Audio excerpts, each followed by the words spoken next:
இன்றைக்கி நம்ம ரொம்ப சுவையான சூப்பரான தம் பிரியாணி தான் பார்க்க போகிறோம். ஃபஸ்ட்டு ஒரு கடையில் எண்ணெய் ஊற்றிட்டு நம்ம அது கூட பிரியாணி எல்லாம் ஒரு சின்ன பட்டை சேர்த்துக்கலாம். ஸோ அது கூடவே வெட்டி வச்சிருக்கிற வெங்காயம், தனியாக அரைச்சி வச்சிருக்கிற பிரியாணி மசாலா போட்டு நல்லா நம்ம எண்ணெயில் ஃப்ரை பண்ணிக்கலாம்.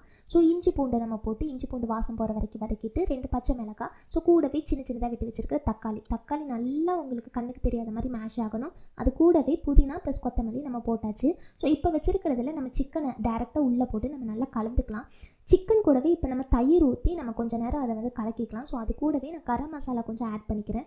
ஸோ நம்ம இப்போ 1/2 கிலோ சிக்கன் எடுத்திருக்கோம். அதுக்கு நான் வந்து 4 டம்ளர் வந்து தண்ணி ஊற்றிருக்கேன். ஏன்னா நான் 2 டம்ளர் அரிசி வச்சுருக்கேன். ஸோ 4 டம்ளர் தண்ணி வந்து கரெக்டாக இருக்கும். ஸோ அது கூடவே நம்ம வந்து எலுமிச்சைச்சாறு புழிஞ்சிக்கலாம். ஸோ இப்போ நம்ம வந்து பாஸ்மதி ரைஸ் போட்டு நம்ம நல்லா கொஞ்சம் நேரம் பாஸ்மதி ரைஸ் வந்து பெருசாகிற வரைக்கும் நம்ம வச்சுட்டு, ஸோ கெட்டியாக நமக்கு வந்து அது வந்ததுக்கப்புறம் நம்ம ஒரு மூடி போட்டு மூடி நீங்கள் ஒரு 10 மினிட்ஸ் போல் அடுப்பு அப்படியே ஸ்லோ ஃப்ளேமில் வச்சுட்டு நீங்கள் விட்டுருங்க. ஸோ அதுக்கப்புறம் நீங்கள் மூடி எடுத்து பார்த்தீங்கன்னா வீடு கமகமக்கும் தம் பிரியாணி ரெடி.